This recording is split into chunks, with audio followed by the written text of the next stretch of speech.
Hey, how are you all doing today? Okay, let me show you the code first.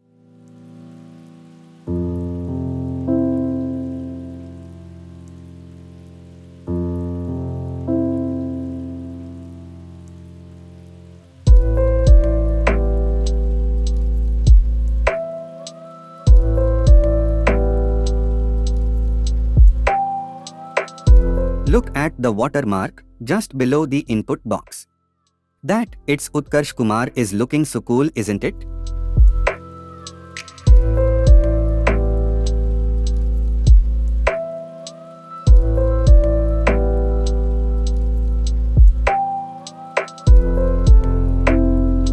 That voice button is not working now, will make it work in some time for sure.